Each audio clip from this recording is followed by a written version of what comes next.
Magdong Sabado Night Talk. Magdong Sabado Night Talk. Yo, baby.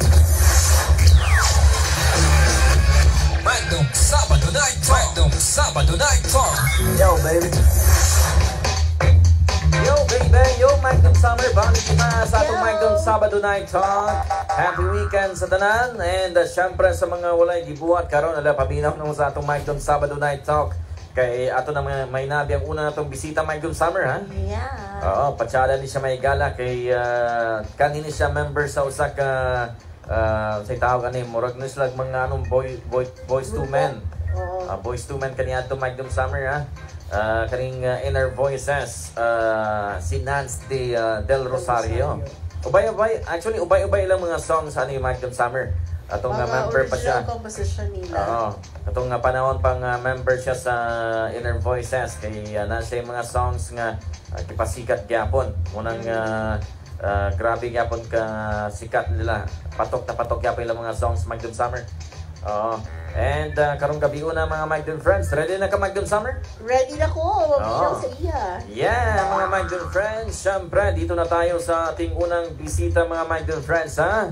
Mga kasama natin ang singer-songwriter and syempre dating member ni siya sa Inner Voices mga Magdong friends. Live sa Magdong Sabado Night Talk, Nance del Rosario. Sir Nance. Yeah, good evening. Hello and thank you. And sa lahat ng mga nakikinig sa inyo, magandang gabi. Alright. Kasama, Ayong gabi. mayang gabi, kasama niyo si kabalo ka magbinisaya, sir? Gamay lang. Ay, kasabot day siya. Gamay. Pero murag anad mas good. Gamay ra. Kasi wife ko is Bisaya. Pero hindi naman karamihan sa kanya kung galing mo Bisaya, baka mabulol lang din. Oo nga. Anyways, kasama mo si Magdong Gilbert and Magdong Summer, Sir Nance. Hello, sir. Hello po. Bumati ka muna sa...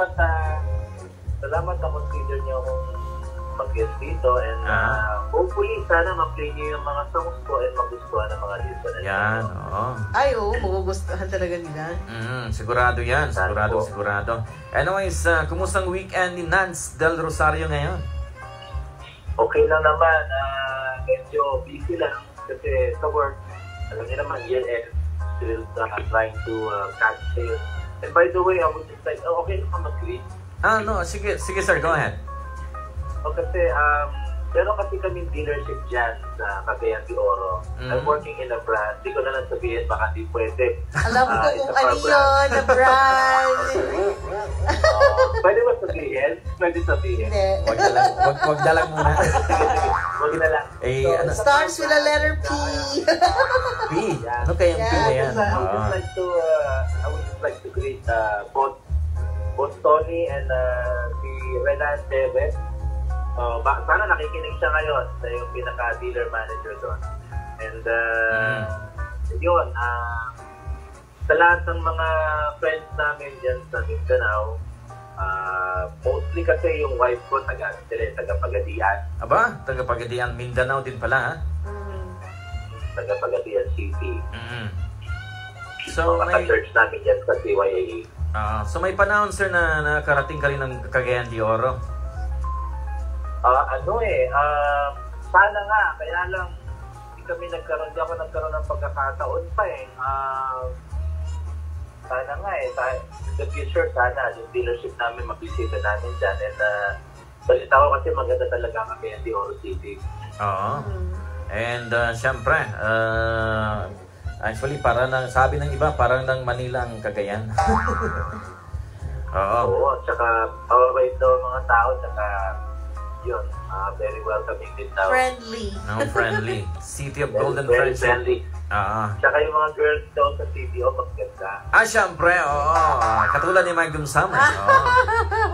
Isa sa mga... Nung may tumawag nga sa akin kanina, sabi ko ba, ang ganda ng boses ng tumawag. Mukhang even in person maganda. Maganda lahat ng mga taga-Cagayan de Oro. Di ba? Anyways, dating member ka sa grupong Inner Voices, Nance? Yes. I was a part of the band, and even up to now, I'm thankful na I was part of the band. I was with them from the year 2012 up to 2016. Actually, no 90s pa lang itong band ng Inner Voices. Bumulan sila noon. They just tried to regroup by the year 2012, and ako yung nakuha nilang vocalist. Wow. And fortunately naman, naglabas lang kami ng mga songs sa Facebook. Tapos nagulat na lang kami na marami nag-share. And then umabot siya sa lap ni Mr. Benny Saturno. And then in the end, to make it short, nagkaroon ng pag-uusap. And tinulungan kami ni Sir Benny Saturno to have our album produced and to be distributed by Universal Records last 2014. And fortunately, last 2015, yung isang song namin, nanalo siya sa Awit Awards, and we won as Best New Group Recording Artist. Okay. Yun pala mga Mike Dun friends, ha? At least kabalo na tayo may gala about sa Inner Voices. At the same time, si Nance, member pa rin sa grupo. Oh, diba? Sorry to interrupt. Actually, noong 2016, I left the group na. Kasi nagkaroon ako ng konting health concerns. Kasi nga, I'm working with a day job ng 8 to 5. And then, almost gabi-gabi kami. So parang nangyari sa akin, parang average sleep ko in a day is around 3 hours na lang. Kunti ng tulog na lang. So medyo nagkaroon ako ng health concern. So I request to leave the group na by that time. And then, yun, I focused on my job siguro from 2016 to 2018. Pero hindi ko rin talaga maalis yung music sa buhay ko. So, around August of 2018, I started doing solo performances na. And ito, nirelease ko yung mga songs na sarili ko ng composition. And ano yung mga sariling composition ni Nance na nagawa mo na? Well, ang na-release ko last 2018 or early 2019, that was the song Light Years Away. And then, I made a rendition naman of a song of a friend para sa mga frontliners. Title naman na Ikaw ang Siyang Nagpabalik. And then itong holiday season, nag-release ako ng new song ko. Ang title naman is Tuwing Pasko. Yung mga, I don't know kung nagawa mo pang ma-check Sir Gilbert kanina, sinend ko yung mga YouTube links kayo sa Messenger. Na-check ko actually yung mga links na binigay mo kanina. And na-download ko na rin yung ibang songs para pwede natin ma-play dito sa Magdom Radio, di ba? Sana ma-play nyo. Kahit sana yung mga songs namin dati sa Inner Voices, like yung Carrier single namin na Find the Way, Please Stay, sana mag-play nyo pa rin dyan para marinig pa rin nila. Yeah, anytime pwede. Basta mga OPM songs, di ba? Mas okay talaga pag basta mga OPM songs. And anong taon mo to na nagawa ang song ng Pasko, Nance? Actually, the story with that song is last year pa lang kaya lang hindi ko na compilation album nung dapat na magiging manager ko. Sa lahat ng artist niya, both songs. Kaya lang, hindi ko yung mga artist niya with the name. Ako yung pinagawa sa ganitong kapanahon, pero hindi niya natuloy. Then, para ma-produce, kaya lang, siguro because of the pandemic, financial situation. Kaya ang ginawa ko na lang dyan, na lang siya, I tried to release it on my own, requested help from some friends. Collective effort yan ng mula sa pagkaka-upload niya sa Spotify and iTunes, yung artwork niya, yung music video niya, yung pag-record ng song sa house ng friend ko, and then yung tulong ng isang arranger na medyo malapit sa akin. Everything was really a collective effort, hindi lang ako. So I would like to thank yun, arranger ko si Ray Magtoto, si Ray Almenario, doon ako nag-record sa house nila. Si King Corpus, siya yung gumawa ng artwork, and si Mr. Bonky Cervantes na tumulong sa akin to have the song uploaded in the digital platform. Okay. Ilan members mo ang Inner Voices, Sir Nance? ilan po ang ano Ilang ba? members? We are actually 5 in the band, pero dun sa album 5 lang kami. Pero on our last 2 years, we were 6. Naging 2 yung keyboardist namin. Oo. So, umalis ka na sa group. Pero yung iba, nananatili pa rin sila as a group? I think they pushed through from 2016 up to 2017 or early 2018, if I'm not mistaken. They took other vocalists. Pero ngayon yata hindi na sila ganun ka-active. Siguro parang project performances na lang. Meron na kami isang cover song na nagawa na at doon ay MP3. Actually, yung supposed second album ng band is already there. Na-record na rin. Hindi na lang talaga natuloy. Kasi nga, well, yun, marami ding mga nangyari. So, ano na lang, hopefully, baka, I don't know, in the near future, baka i-release namin. Depende yon sa band leader namin kung if he will still be interested. Kasi ngayon nasa US na siya.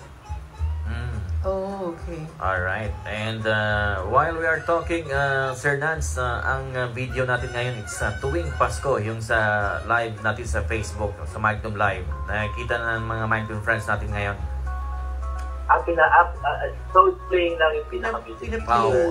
Pwede natin i-play yan ng buo after sa interview natin, ang yung tuwing Pasko. Thanks very much. Yan, Thanks very much. diba? So anong meron sa tuwing Pasko? Anong content ng song, sir?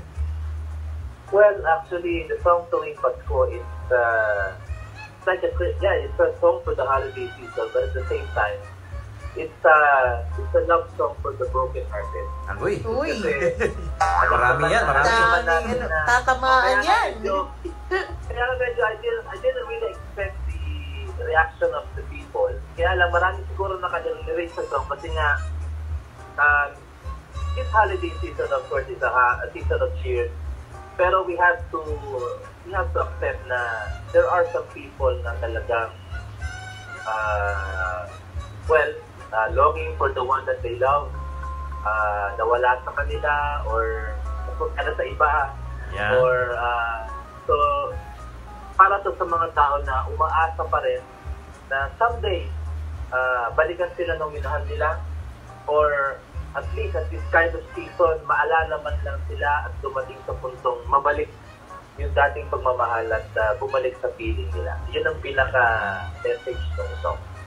Uy! Na ano pa talaga sa... Kaya, yun pag napakinggan nyo yung lyrics ng song, ma-analyze nyo, it's like a summary of parang mga tao nga talaga na longing and lalo na sa mga OFWs na yung mga kapiling nila hindi nila kapiling yung mahal nila sa buhay. So, sana magustuhan din nila. Yan. Mga Magnum friends, don't forget, Tuwing Pasko ni Nance Del Rosario. Tuwing Pasko. Tuwing Umiiyak Pasko. ako. Tuwing Pasko. So, Tuwing Pasko, nasasaktan ako. Chakit naman. Sakit naman, di ba? Pero, yung chorus kasi niyan is tuwing Pasko, sana'y maisip ko na nandito lang ako, naghihintay sa'yo. Oy! yan. Naman! Pero mas okay. Makasarap. Pero, Sir Nance, mas okay siguro kung bigyan mo kami ng kahit a cappella lang, ng sample ng Tuwing Pasko. Oo. Okay na ba kahit nakapela? Okay lang, sir, para marinig ng mga Magnum friends natin dito sa Cagayan, Dior at sa buong mundo, ang Tuwing Pasko. Sige. Siguro one line, one verse, and one chorus. That would be fine. Sige. Okay, sige. Alright, sir, go ahead. Okay. Iisip ko na aking bawat daanan, ang init na laging nandiyan sa ganito kapanahonan. Di ko na maiwasan alaala ng nakaraan. Kung ikaw ba ay nandiyan at init ay nararamdaman, ngayon nga ito wala nang magawa. umasa, magbabalik ka pa tuwing Pasko. Sana'y maisip mo na nandito lang ako, naghihintay sa'yo. Kahit ano ay tatanggapin ko. Bumalik ka lang o giliw ko dito sa piling ko. Wow, chakit-chakit. Sakit-sakit ng Umaasa pa song. rin siya na babalikan pa rin siya, no? Pero ang ganda ng boses ni Sir Nance, Iniwan diba? siya. Oo. Nakakatuwa nga kasi yung mga nakikita kong caption nila pagka sinashare nila yung song and ang caption nila is tagot daw sa puso yung lyrics. Oo. Tagas sa puso. Tagos na tagos talaga sa puso. Chakit-chakit niya. Nangyari na ba sa buhay mo, Sir Nance, nangyari na ba sa buhay mo dati na nung may mga Pasko na dumaan dati nung Malamig ang Pasko. malamig ang Pasko nung binata ka pa nung Oo. time na yun? Nangyari na ba sa Well, buhay mo? siguro talagang ano yan, it's a collection of everything that I experienced. Paulit-ulit kong naranasan yan. So, ganon din kasi ako even with the songs that I sang with Inner Voices. Every time I do sing on the recording, parang habang kumakanta ako, nire-recall ko lahat ng pain na dumaan sa akin. And when I sang this song tuwing Pasko, ganon din ang ginawa ko. So, kaya siguro pag narinig ng mga tao yung the way I sing at yung mga nagawa kong kanta, kasi when at the time that I'm singing those, it's like I'm watching a movie of my life. Ganon. Kaya talagang ganon na lang yung expression ng pagkakakanta ko when I do. Oo. Kaya feel na Feel yung, talaga. ni Oo. Sir Nance. Feel na feel mga my dear friends. Kasi hindi Oo. mo siya mag-feel pag hindi mo na siya na-experience eh. Correct. Oo. Diba? Dapat ma-experience mo for you to know gaano siya kasakit. Correct. Oo. Sobrang sakit. Sakit talaga. Sakit talaga. Pero paano, para sa iyo Sir Nance, paano mag-move on sa panahon nga sa Wis Pag-ibig sa Pasko? Well, Pasko is being celebrated as alam niyo na, yung for Christ. So, sabi nga, everyone in this world will leave us, will forget us, will put us behind. But God will not leave us behind. So, ano lang natin, ako lahat ng nangyari sa buhay ko, pinagpapadiyos ko lang. So, and now, okay naman na. So, sometimes there's still some concerns, some problems, pero hindi maiwasan yun. Yun lang, para makapag-move on ka, ibigay mo lang sa Diyos. Yun lang talaga. Hayaan mo siya na ang bahala. Amen. Diba? Pagdasal lang Oo. and maniwala ka lang sa Kanya para maka-move on. Tama. Saka ipagdasal mo din yung minahal mo. Yan. Yung minahal mong iniwan ka. Yung Huwag kang magtanim ng galit Yun, sa huwag kanya. kang magtatanim ng Ipagdasal galit. mo, ipagdasal mo na sana maging maligaya rin siya. Malay mo, baka dahil gano'n ang pinasal mo sa kanya, balang araw, di mo alam, naiisip ka pa rin pala niya, and balang araw ay bumalik siya sa'yo. Yan, di ba? Baka one day, kayo rin magkakatuluyan.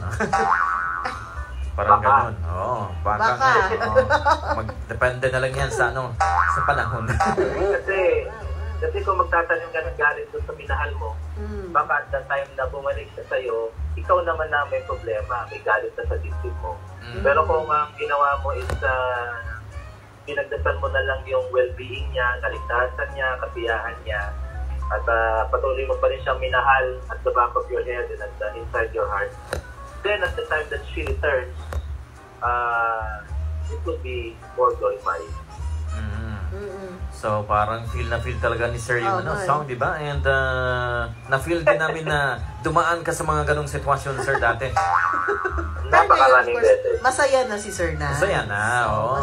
Masaya. Masaya Oo na. naman. With my family right now, I would like to greet my wife, Joy, and my two kids, Pamela Beyonce and Brandon Lord. Very familiar yung face ni Sir Nance. Oo. Parang ano, baka na-meet mo na sa Sir Nance, ha? Magnum Summer. Pamilya lang. Familiar lang. Familiar yung ano, ma'am? Yung face mo daw. Familiar yung face mo, sir. Baka kasi... Hindi ka pa nakapunta dito, no? Sa Cagayan? Hindi pa na. Hindi pa siya Hindi pa po, nakapunta. hindi pa. Opo. Baka Ano yun lang, sa Manila. baka yung, I don't know kung tama ako kasi may lagi silang napapagkabalang sa mag-anak ko na lagi hindi. Lagi nilang naiisip na kaawin ko daw si baka mag-anak ko daw si Monto del Rosario. Oy! Pwede! Pero ano, sir, Sabi ko hindi eh. Oo. Sana, So, Pagadian, sir, lagi kang pumupunta ng Pagadian. hindi pa. Hindi pa rin? Once the time na nakapunta ng Pagadian yung family ko kasi meron kaming parang